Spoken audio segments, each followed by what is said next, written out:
안녕하세요. 초등토론교육연구회에서 공부하는 영은입니다. 토론을 하고 있죠. 짝토론을 해보셨으면 합니다.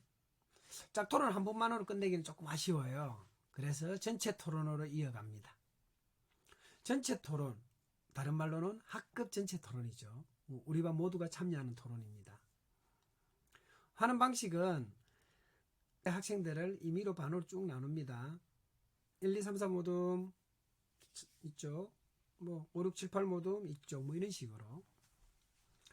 그러고서 대표가 가위바위보 하건 그냥 선생님이 정해주든 그렇게 해서 찬반을 정합니다. 이렇게 할 수 있는 까닭이 있다고 했죠. 계속 되풀이해서 말하지만 우리 반 학생들은 찬반을 모두 준비해서 토론을 하거든요. 찬성이 될 수도 있고 반대가 될 수도 있습니다. 또 그것만 하는 건 아니니까요. 찬성을 마치면 반대도 꼭 경험하니까. 찬성과 반대를 모두 경험하는 것은 생각의 유연성, 사고의 유연성 때문이라고도 흔히 말합니다. 우리가 하는 토론은 대회 토론이 아니죠. 또 자기 신념의 토론이 아니죠. 교육 목적이거든요. 그래서 찬성도 해보고 반대도 해보는 것입니다. 아, 찬성은 이런 근거가 있구나. 반대는 이런 근거가 있구나 하면서 양쪽을 다 살펴보는 거죠. 토론하는 절차는 짝토론과 비슷합니다. 주장, 질문, 주장, 질문 또는 주장, 서로 질문. 짝토론과 비슷한데요. 다만 질문에서 좀 달라지죠. 학급 전체잖아요. 그래서 질문 땐 저는 교차지리, 저는 교차조사란 이름. 근데 우리는 그런 말을 잘 안 쓰죠. 그래서 서로 묻고 답하기 또는 질문하세요 이렇게 말하는데, 물론 질문 속에는 또 반박이 포함된다고 했습니다. 이제 앞서 배운 것들이 계속 여기서 이제 이야기가 되고 있죠. 그때 우리 반 전체가 함께 토론하니까 아무나 질문할 수 있고 아무나 대답할 수 있는 것이죠. 그래서 전체 토론을 좋아하는 학생들이 많습니다. 왜? 학급이 반으로 나눠지니까 경쟁 구도의 모습이 있어요. 성패를 따질 때도 있고 안 따질 때가 있는데, 사실 영어 반은 잘 안 따지는데도 이렇게 서로 맞서고 있으니까 조금 더 경쟁하는 걸 좋아하는 학생들은 전체 토론을 좋아하고요. 또 어떤 학생들은 친구들의 많은 생각을 들을 수 있어도 좋아하는 친구들도 있고요. 좀 토론이 부담스러운 친구들은 이렇게 참관하면서 다른 친구들이 이렇게 하는 모습을 응원하면서 그것도 배움이 되거든요. 그래서 선생님들께서 전체 토론을 하실 때 가장 큰 어려움을, 마음의 불편함을 뭐로 말하느냐면은 참여하지 않은 학생들에 대한 고민이 있어요. 저도 그랬습니다. 저도 처음 토론할 때는 그 학생들을 좀 나무라기도 했고요. 그래서 지금 생각하면 참 미안합니다.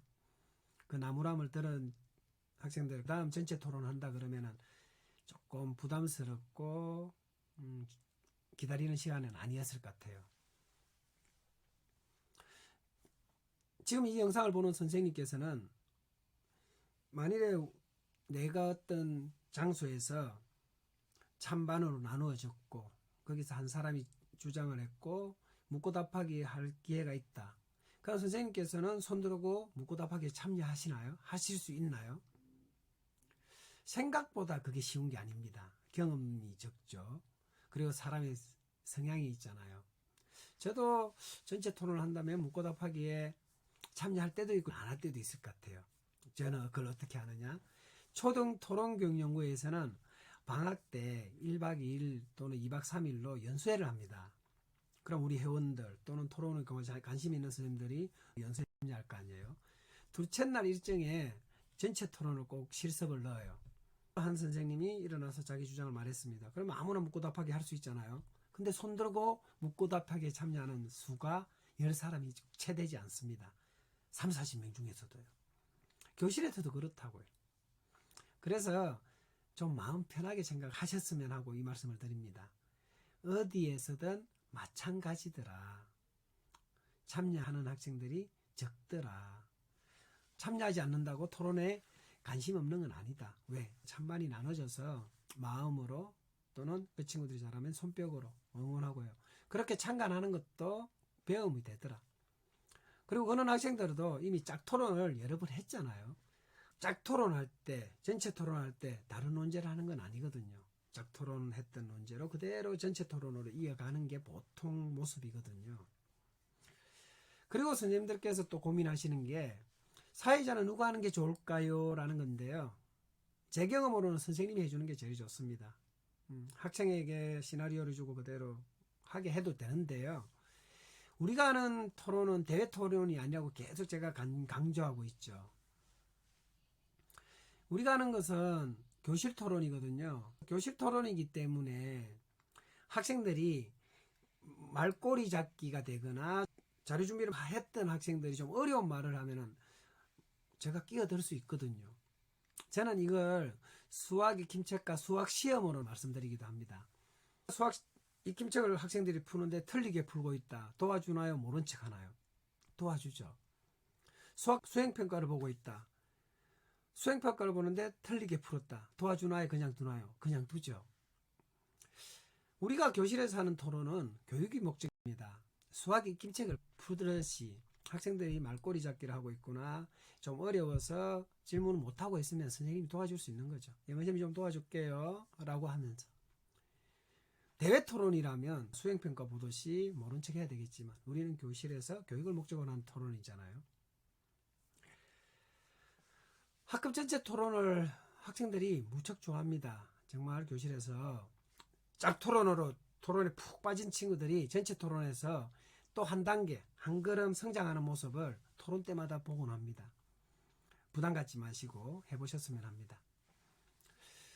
하나만 더 덧붙이자면 전체 토론에서 선생님들께서 누가 주장을 하나요? 라는 것, 그런 것들도 사실은 경험으로 우리 반만의 법칙이 만들어지는데, 제 경험으로는 찬반을 나눈 뒤에 누가 발표할지 스스로 정해보세요 하면 자기들끼리 토의합니다. 그리고 발표자를 한 사람이 있어서 자기가 내세운 근거 3가지를 다 말해도 되고요. 또는 찬성끼리 3명의 학생을 정해서 또는 2명의 학생을 정해서 다른 근거 하나만 자세히 말하게끔 발표하고 묻고 답하기를 거쳐도 되고요. 그래서 그거는 선생님들께서 경험하시다 보면은 나름의 법칙이 생길 겁니다. 전체 토론을 소개해 드렸습니다. 교실에서 꼭 한번 해보셨으면 합니다. 고맙습니다.